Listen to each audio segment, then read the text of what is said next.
दोस्तों ये कहानी है एक सज्जन पुरुष की और एक जूते पॉलिश करने वाले लड़के की इंसानियत के ऊपर। एक बार एक सज्जन रेलवे स्टेशन पर बैठे गाड़ी की प्रतीक्षा कर रहे थे।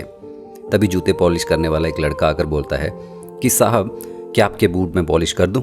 उसकी दयनीय सूरत देखकर उन्होंने अपने जूते आगे बढ़ा दिए और बोला कि लो, लेकिन ठीक से चमकाना। लड़के ने काम तो शुरू कर दिया, परंतु जैसे दूसरे लड़के पॉलिश करते थे जल्दी जल्दी, वो उस तरह से वो कर नहीं पा रहा था, उसमें उतनी तेज़ी नहीं थी।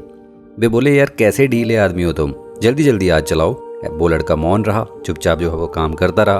लेकिन तुरंत एक दूसरा लड़का दौड़ते हुए आया और उसने उस लड़के को जो पॉलिश कर रहा था एक तरफ हटाया और स्वयं फटाफट काम में जुट गया। पहले वाला लड़का गूंगों की तरह साइड में खड़ा रहा और दूसरे ने तुरंत जूतों को चमका दिया। अब सज्जन पुरुष ने पूछा कि पैसे किसे देने हैं, और ऐसे विचार करते हुए उन्होंने अपनी जेब में हाथ डाला और साथ में ये भी सोच रहे थे कि अब पैसों को लेके इन दोनों में ज़रूर झगड़ा या मारपीट होगी। फिर उन्होंने सोचा कि जिसने काम किया है दाम भी उसी को मिलना चाहिए, इसलिए उन्होंने बाद में आने वाले लड़के को पैसे दे दिए।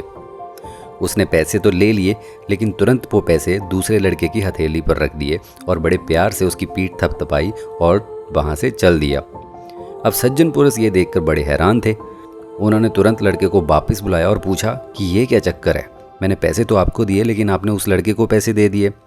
तो लड़का बोला कि साहब ये 3 महीने पहले चलती ट्रेन से गिर गया था, हाथ पैर में बहुत चोटें आई थीं, ईश्वर की कृपा से बेचारा बच गया, नहीं तो इसकी वृद्ध माँ और बहनों का क्या होता। ये बहुत स्वाभिमानी है, इसलिए भीख भी नहीं मांग सकता।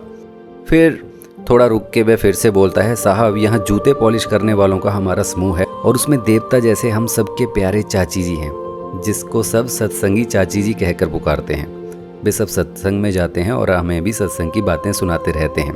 उन्होंने ही ये सुझाव रखा कि साथियों अब ये पहले की तरह तेज़ी से काम नहीं कर सकता तो क्या हुआ। ईश्वर ने हम सबको अपने साथी के प्रति स्नेह की भावना प्रकट करने का एक अवसर दिया है। जैसे पीठ, चेहरा और हमारे शरीर के अलग अलग पार्ट जो हैं वो एक ही शरीर के अंग हैं, ऐसे ही हम सभी शरीर से भिन्न भिन्न होते हुए एक ही आत्मा हैं। हम सब एक हैं। स्टेशन पर रहने वाले हम सभी साथियों ने मिलकर तय किया कि हम अपनी एक जोड़ी जूते पॉलिश करने की आय प्रतिदिन इसे दिया करेंगे और ज़रूरत पड़ने पर इसके काम में सहायता भी करेंगे।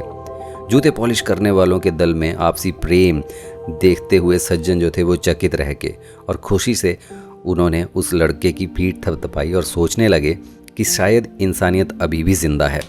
तो दोस्तों अगर आपको ये कहानी अच्छी लगी हो तो इसे लाइक करिए, शेयर करिए। धन्यवाद।